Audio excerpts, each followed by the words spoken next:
reserves that we have as we go into the next fiscal year. Inflation, which was a real issue in Pakistan, it had peaked at about 38%, has come down to a little over 11% in May. And in fact, it actually beat the market consensus. The market consensus was around 14%. So it's not only the CPI, not only the core inflation, but also the food inflation, which is coming down. And while this is very much in the domain of the central bank, we do expect that the policy rate will start moving down in line with inflation, because we have now enough cushion in terms of the positive real interest rate that we need to maintain. So the interest rate regime in Pakistan, which has been an issue for a while, we should start seeing some relief on that front during the course of this calendar year. Now, markets have reacted positively. We have seen foreign buying coming in to the stock exchange. Equally, we have seen fixed income institutional flows coming back into Pakistan, all showing signs of confidence, which is now developing in the economy of the country. Now, this macroeconomic stability, in turn, was ushered in, or has been ushered in, because it was under Prime Minister Shehbaz Sharif in his previous administration that we went through the finishing line with respect to the 9-month standby arrangement in the IMF program. It's actually under his watch that we have successfully concluded that 9-month SBA facility, and that has indeed helped with the macroeconomic stability and the sentiment that we see in the country at the moment. Now, where do we go from here? Now, we are in the midst of discussing and negotiating a longer and a larger fund program. Now, the reason we are doing it is really for two reasons. One, to ensure the permanence in the macroeconomic stability that we have seen during this fiscal year, but equally importantly, if not more importantly, to execute the structural changes under the umbrella of the fund program. And the priorities around that, there's no surprise to anyone, is to ensure that we move our tax to GDP ratio towards a more sustainable level. So right now we are hovering between 9 to 10%, and as we can all agree, that's not a sustainable position. So the idea is to move it more in the 13 to 14% range as we go forward. The second one is to negotiate our complex energy equation in terms of power and gas, in terms of bringing more governance and better governance in these sectors, and equally moving them towards privatization and handing them over to the private sector.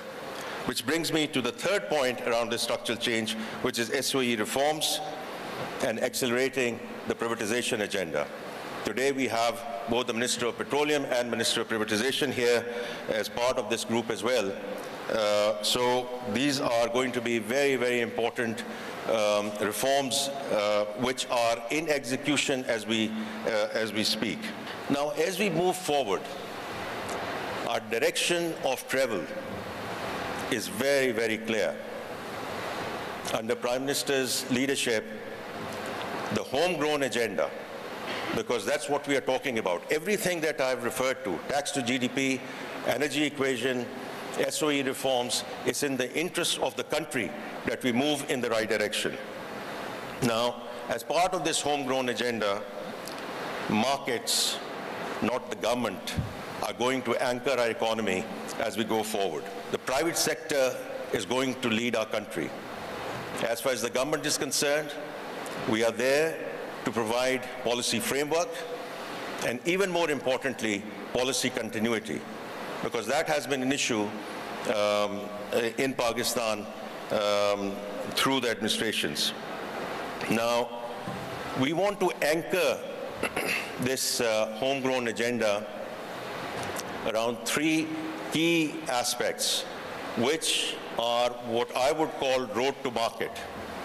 Because the question that is always asked, we are going into the 24th IMF program.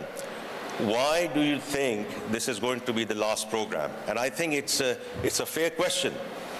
And therefore, the the healthy dosage of skepticism that this question comes through. Now, this road to market is going to be again anchored in 3 areas. The first one is going to be export-led growth.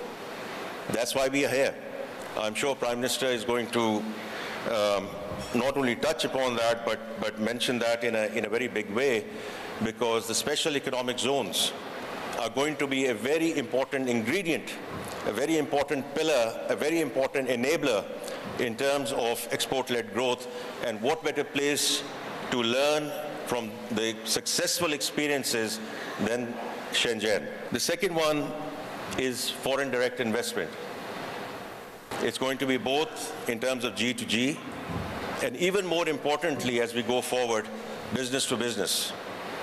And that's why we are all here together. That's why we have requested all of you to be here today, so that you can actually have those interactions, to have those tangible discussions which can lead to joint ventures, which can lead to real-time discussions around how we success transfer the technology, how we success transfer the successful experiences here into Pakistan and get some of the industries moving and relocating into Pakistan as we go forward.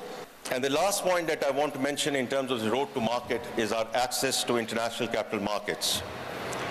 Now, from my perspective, from our government's perspective, while we will go back to the US market, we will go back to the Euro market as our ratings improve, but we are very keen that we access the Chinese capital markets, because that's what we have not done previously. So we have a number of things that we are doing differently under the Prime Minister's leadership. And during next fiscal year, we want to go in with Pakistan's inaugural Panda bond issue to access the Chinese capital markets, which is the second and the largest and deepest market in the world. There's no reason why we shouldn't have done that previously, but it's never too late. So we are very keen that we do that during the next fiscal year. We are in preparatory stages at our end. We are going to be in touch with the regulatory authorities here in China, because this is going to follow a structure which the government of Egypt followed last year, which is going to be a guarantee-based structure in terms of the inaugural Panda bond in this market. I'm just going to close by saying that, you know, also from Ministry of Finance perspective, all of you who are here, from the Chinese businessmen and businesswomen and Pakistani businessmen and businesswomen, that we are very committed to help, support, assist in terms of ensuring that all of you become successful in Pakistan. And I'm the first one to acknowledge that with respect to our Chinese partners, our Chinese investors, there have been some temporary hiccups in terms of delays in payments, in terms of repatriation. And I want to assure you, these were not structural in nature. I just mentioned to you how the structure of the economy, how the macroeconomic stability is sort of moving us in the right direction. And as we go forward, we are there to help, support, assist any way we can in terms of taking Pakistan Inc. forward. Thank you very much.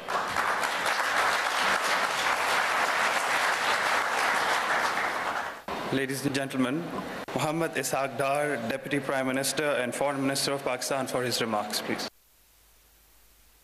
Bismillahirrahmanirrahim. Nahmaduhu wa nusalli ala Rasul al-Kareem.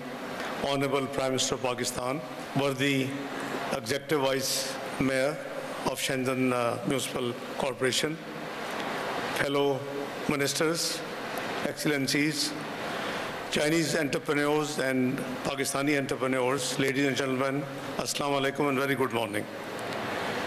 My colleague has shared with you a rundown of what is our future program of this government under the leadership of Prime Minister Shehbaz Sharif. I'll just start with a positive note that Pakistan has a good track record of economic performance. Just a few years back, we were the 24th global economy. We had 2% food inflation. We had 4%, less than 4% CPI. We were having more than 6% GDP growth. Eurobond was 14 times oversubscribed. So we have a rich history. Unfortunately, because of certain political instability, change of government, pandemic, COVID, etc., we had serious setbacks in our program. So Prime Minister Shehbaz Sharif has a very clear roadmap, and that is export-led growth, coupled with industrialization, particularly, if possible, the import substitution driven industries. So the idea behind is that we remove our fiscal deficit. We have a huge potential in different areas. For example, IT. We have huge potential in agriculture. We have huge potential in mines and minerals. Pakistan is blessed with 10,000 billion estimates of mines and minerals in Pakistan. And the best one, copper, gold, you name it, and it's there. Gems are on top. So the gap between our the exports and the remittances and the imports is not too big. It's just a matter of $5 to $7 billion, and it's very, very well manageable. Some people talk of the public debt unsustainability, but absolutely wrong. Pakistan has passed through certain liquidity crises. Any business can have. You're all business people. But Pakistan is asset rich. Against 130 billion of total debt and liability external, Pakistan is blessed with, as I said, we can count, and I can share with you detail, over 10 trillion US dollars. So we have a future. We have, under the leadership of Prime Minister Shehbaz Sharif. So our focus, this is, the conference of, to my best memory, in the last 30 years, first time of its kind. We used to have investment conference. There would be a few speeches, and Prime Minister will give his keynote, and then the business is over. We are here to do the matchmaking. My colleagues, all from the relevant ministries, are here. And as Excellency, the Ambassador of Pakistan in China, Mr. Khalil Hashmi, indicated, that there would be few rounds of group meetings after Prime Minister leaves. So I would urge you that please look into the possibilities, the potential Pakistan has, and keep in mind that the labor cost is very competitive right now in Pakistan. Now, in order to make the facilitation in real sense to the business people, a special investment Facilitation Council has been set up under the leadership of Prime Minister Shehbaz Sharif, in which all the relevant ministers, federal ministers, the 4 chief ministers, and the relevant secretaries are there.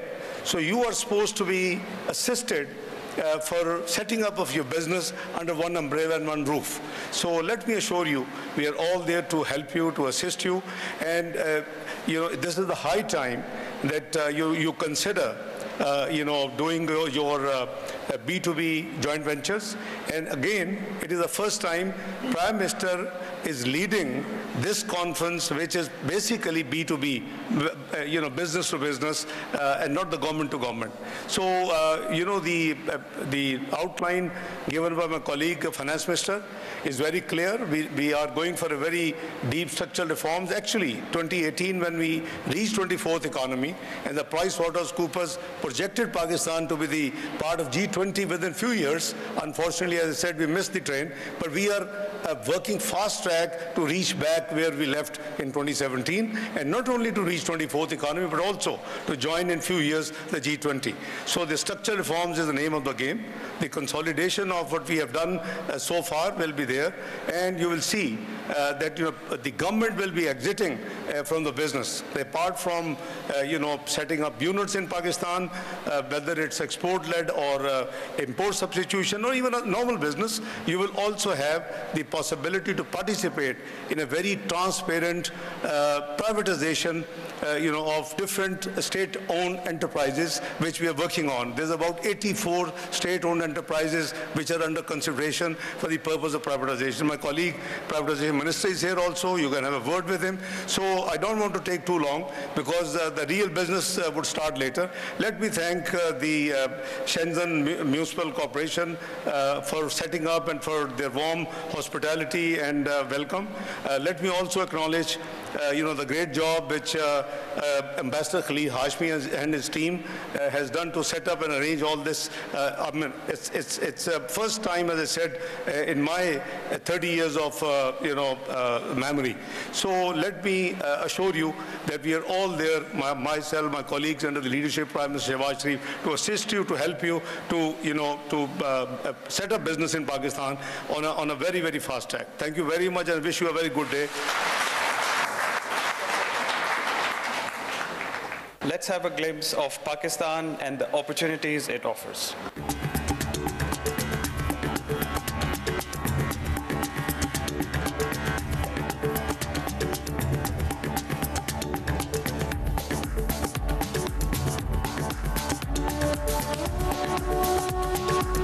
几代人以来，巴基斯坦和中国有着紧密的联系。现在，在共同繁荣愿景的推动下，新的篇章即将展开。中巴经济走廊 CPEC 已进入激动人心的第2阶段，重点是增强双方企业的能力。中巴经济走廊1期工程奠定了坚实的基础，包括基础设施项目、能源安全等。现在，第2阶段将重点转向企业对企业 B2B 协作，这将为在巴基斯坦寻求投资机会和利润收益的中国投资者释放巨大的潜力。巴基斯坦拥有丰富的投资领域可供探索，从金属、太阳能技术到纱线、织物、钢铁，可能性是无限的。手机制造工厂热闹非凡，成熟的纺织、皮革和制药行业为更高效的生产而被重组。农业食品园区正在改变巴基斯坦的农业面貌，为食品加工和物流创造投资机会。电动汽车和汽车行业正在加速发展，为参与清洁能源革命创造机遇。对于精通技术的投资者来说，电子、家用电器和半导体生产领域充满了机会。巴基斯坦充满活力的信息通信技术行业提供了熟练的专业人员和不断增长的市场，强大的物流网络则确保了无缝运营。中巴经济走廊第1阶段带来了实实在在的好处。基础设施、能源安全得到发展，为巴基斯坦创造诸多就业机会。我们相信，第2阶段的承诺与贡献将会更多。通过建立互利共赢的伙伴关系，中巴2国企业可以发挥各自优势，拓展市场，实现利润最大化。巴基斯坦政府优先考虑所有公民的安全，尤其重视尊贵的中国合作伙伴。我们致力于提供有利于业务增长的安全环境。巴基斯坦和中国是具有潜力的、成功的伙伴关系。加入我们，与我们一起开启充满商机的世界。欢迎来到中巴经济走廊，共创合作和共同繁荣的未来。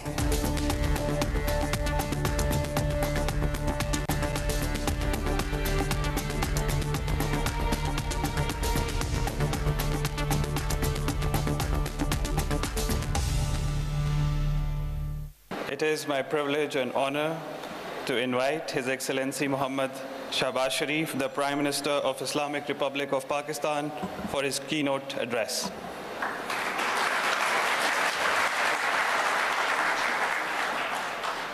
Bismillah ar-Rahman ar-Rahim. Honorable Executive Vice Mayor of Shenzhen, Mr. Tao, Honorable Ministers, Government of Pakistan, government officials, and Honorable businessmen from Pakistan and from China and Shenzhen City. Ladies and gentlemen, it's really a great honor and a pleasure to stand before you and witness this, one of the most remarkable business event I have come across during my political career in my visits to this great country, in a great friendly country, China.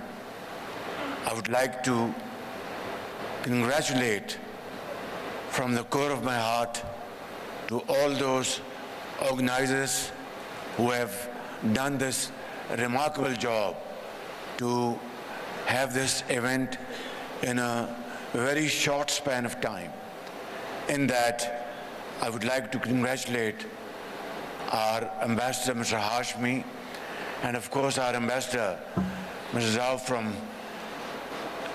from China in Islamabad, and of course, Executive Vice Mayor and his team. But above all, I'd like to thank my Pakistani fellow citizens who have traveled from Pakistan to Shenzhen to participate in this wonderful event, and our Chinese businessmen. This shows and reflects the kind of commitment and the kind of fervor to promote our business and our friendly relations. I am not going to go into a rigmarole of figures which have been ably explained by our finance minister and then, of course, our deputy prime minister and foreign minister, who has always mentioned about what was Pakistan in 2018 and how we would move forward in times to come. Ladies and gentlemen, past is past, and if we live in past, we will gain nothing. But if we learn our experience from past, we will gain a lot. And that's what we are here today to achieve through our mutual consultation and B2B discussions. Look at this miraculous transformation of Shenzhen. A few decades ago, it was a small fishing farmer's village. And today, Shenzhen, having a population of only 13 million people, its GDP is hovering around $500 billion. Is it not a miracle of this century? Is it not eighth wonder of the world? And I have to say, my dear fellow Pakistanis, not to deject you or disappoint ourselves, that when we compare Shenzhen's performance with Pakistan's achievement at this point in time, our GDP is hovering around $380 billion and our population is 250 million people. Now this is a very stark comparison, and this shows what? It's a lesson to be learned by all of us. It is through the most untiring efforts, forward-looking vision, starting from late Deng Xiaoping to this day by one of the world's greatest leader, President Xi Jinping's visionary leadership and his dynamism that China today has become in this short span of time the world's second largest economy and the world's second mightiest military force. This is not a small achievement.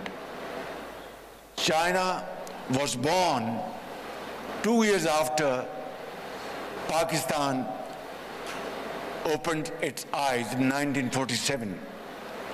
And if you compare the figures of 50s and 60s, in many ways, our economic indicators were comparatively better than China. And today, there is no comparison. So, ladies and gentlemen, what I really want to submit here today is that let's not get dejected. Let's put our act together. Let's resolve to work hard, and let's resolve to solve our problems, fundamental issues. This position which China has attained today has been attained through deep structural changes. And if you count 3 huge achievements of President Xi Jinping, is number 1, he almost erased corruption from the face of China. Number 2, he was able to take out 700 million people out of depth of poverty. And number 3, he invested in the youth of China. Hundreds of millions of Chinese boys and girls were empowered, and this investment has today resulted in Chinese huge dividends. There was complete transformation. And there was a time when China would import huge agri-products, which it still imports today because of its population. But Chinese internal production has grown many times more than a few decades before. How and why? That they have gone into big investment in R&D. They have used the most modern techniques and tools to increase their agri-production.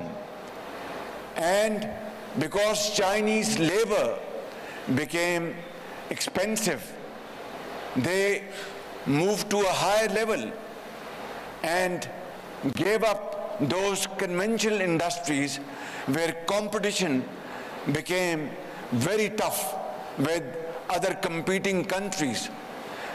My fellow Pakistanis, here are these golden opportunities available to us. Today, after this plenary session, please sit down with your Chinese counterparts and find out ways and means how to move Chinese textile industry to Pakistan and stitch joint collaborations, joint investments, how to move in leather industry, how to progress in steel and engineering. As our Deputy Prime Minister said already, that Pakistan's mineral deposits today value around $10 trillion. And unfortunately, our export is meager $30 billion. So imagine the potential Pakistan has to boost its exports, the potential Pakistan has to dig out its gold mines, copper mines, convert them into semi-finished goods, finished goods, and then export to the entire world. And yet, this is one area where we are still dreaming. Today is the opportunity. Today is the time. Today is the moment for you to capture. Sit down with our Chinese friends and brothers and sit down with them and have serious discussions. I want to assure you, as not only as the Prime Minister of Pakistan, but as the Chief Executive Officer of Pakistan, that I will give you fullest support as like never before to promote your efforts to stitch these deals so that Pakistan and Chinese businessmen, they benefit jointly, have mutual benefits. Pakistan's industry grows, China gets profits, and Pakistani businessmen progress in all these fields. Sky is the limit. I don't want to take a lot of time today, but I'd like to say a couple of more things before I conclude my humble submissions. And those are that, and this is not that I'm speaking for myself. Please don't misconstrue me. Shenzhen speed. This was a remarkable achievement of late Deng Xiaoping, and then which was added on most ably by President Xi Jinping. This is back in 2017 that I was meeting the chairperson of Chinese Exim Bank, and she said, "Chief Minister, I want to congratulate you for Punjab speed." I was a bit confused. I said, what I've done that this has been coined as Punjab speed by our very honorable Chinese chairperson of Exim Bank and other colleagues sitting over there. She said, I said, "Thank you very much, madam, but I don't deserve these compliments." She said, "No, Chief Minister, what you have done in Punjab, be it Orange Line, be it your infrastructure and other projects which you have done, is remarkable. Therefore, I'd like to call it Punjab speed." Today, when I've come to this great city, I had been here in the past as well. Now I understand what she meant by this Punjab speed, that I should come to Shenzhen and see this sprawling city, see this mighty progress, see this complete transformation, and go back to Pakistan learning a lesson from Shenzhen speed. This is Punjab speed, which we will convert to Pakistan speed. But ladies and gentlemen, this is not an easy task. Easier said than done. Please go through the history of Chinese struggle, starting from Long March. We all know about it. I don't want to go into that. And then various periods of Chinese history in the last 7 decades. But through all these difficult times, Chinese people swam together. They never lost hope. And this is a fact, that China was being encircled by many. I don't want to go into that detail. Suffice it to say that there was every effort made to encircle China. But the Chinese people's strength, their iron resolve, and their leadership, they decided that they will not succumb to that pressure, and they will pass through this pressure, make their way through hard work, untiring efforts, and sweat and blood. And this is what China today is. And I would like to compliment all of you for this great achievement.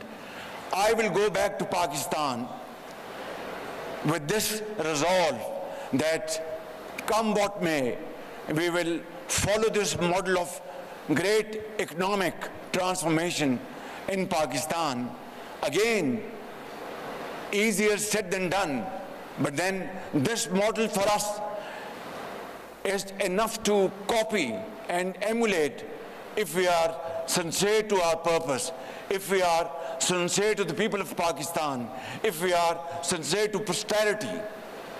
By God, I can tell you, this is difficult but not impossible. So let's resolve today that this event in this great city of Shenzhen is an event which can create history, make history for all of us. And I want to finally mention that not only I will be with you all the way, we have already started structural changes in Pakistan. We have already started controlling corruption, although there is no country in the world which has completely erased corruption, be it Norway or Denmark, but they have controlled corruption to a very large extent. And since we are sitting here like a family and talking freely without any inhibition, I have to confess that we have problems in Pakistan. But inshallah, with this great team sitting here in this hall and back in Pakistan, jointly we will struggle and make Pakistan truly Qaid-e-Azam Pakistan, truly a welfare state Pakistan, for which millions of people gave their blood, they sacrificed for Pakistan while traveling from India to Pakistan with this ardent hope in their eyes that there will be a land where hard work, honesty of purpose will be the order of the day. Unfortunately, that has not been the case. But it's never too late, as somebody said over here. Let's start this journey today and follow this Chinese model. And I have to also accept and appreciate the dynamism of Chinese leadership, President Xi Jinping, how he has evolved a wonderful system to bring peace in this world where there are warring factions, wars going in various parts of the world, through Belt and Road Initiative. And under Belt and Road, CPAC, through which Pakistan has benefited immensely. And more than $25 billion worth investment was committed in Pakistan by Chinese investors. My dear Chinese brothers and sisters and Pakistani brothers and sisters, I'd like to end with a very sorrowful note that a few months back, our 5 Chinese brethren were killed in a terrorist attack in Bisham, north of Pakistan. And this dastardly act was most heart-wrenching. That day, entire Pakistan was in tears. That day,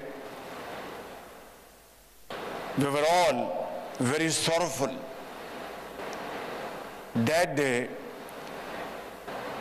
we were reflecting that a great friend, China, not only great friend, a great neighbor, China, not only neighbor, the most trusted friend, China, who has stood by Pakistan through thick and thin, be it wars, floods, international forums, international issues. China never took a second or had a second thought to stand by Pakistan, came to Pakistan to invest in Pakistan for the well-being of the people of Pakistan, whether it's the people of Balochistan, Sindh, Punjab or KP, or Azad Kashmir or Gilgit-Baltistan, through their hard-earned money, and not in millions, but billions and billions of dollars. And yet we were not able to protect those lives from the perpetrators. Ladies and gentlemen, particularly my Chinese brothers and sisters sitting here, I must tell you that that was one of the most saddest day of my life. Ever since we have taken various measures to put in place a foolproof protection system, a foolproof security system to protect the lives of every Chinese brother and sister working all over Pakistan. I will spare no effort to protect the lives of our Chinese brothers and sisters in Pakistan, and I want to assure you and guarantee you that we will provide them security more than our own children and our own self. And this is my pledge and commitment to you that forever, never again, this will happen again.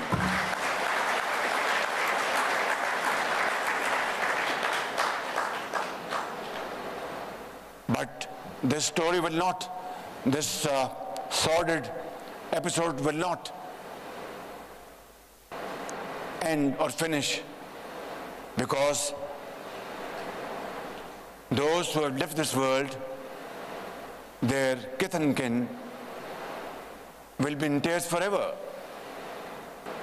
And have you heard of a society where benefactors come and show their truest sympathy, empathy, and support, and yet they are killed? This is something we cannot forgive ourselves. Therefore, ladies and gentlemen, I would like to offer my sincere condolences on behalf of the people of Pakistan, myself and government of Pakistan, and share our grief with the bereaved families. And I would also like to, it will be unfair to myself and to all of those families if I did not offer sincere apologies to them and to the people of China. God bless you. Pakistan-China friendship Zindabad. Schengen में पाक China business forum से वज़ीर आज़म शहबाज शरीफ खिताब कर रहे थे। उन्होंने कहा कि चीन ने तरक्की के लिए फरसुदा तरीक़ाकार को तर्क करके जदीद तरीके अपनाए। और अब जियो हेडलाइंस। जियो हेडलाइन न्यूज के लिए ताउन किया है। सेव कर सके अप टू 50% एनर्जी, क्योंकि टॉलेंस रिलायबल है।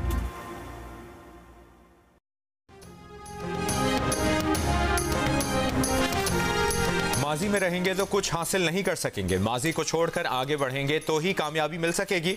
वज़ीर आज़म शहबाज शरीफ का शंजन में पाक चाइना बिजनेस फोरम से खिताब। कहा, बिजनेस कॉन्फ्रेंस दोनों ममालिक के दरमियान कारोबारी रवाबित के फरोग की जानिब अहम कदम है।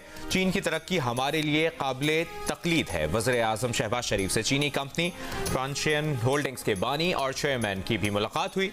चीनी कंपनी के सरबराह ने पाकिस्तान में अपने मोबाइल बनाने की यूनिट में सरमाकारी में वसअत देने की यकीन दहानी कराई। इलेक्ट्रिक बाइक्स, जदीद ज़राअत और फिनटेक में सरमाकारी में भी गहरी दिलचस्पी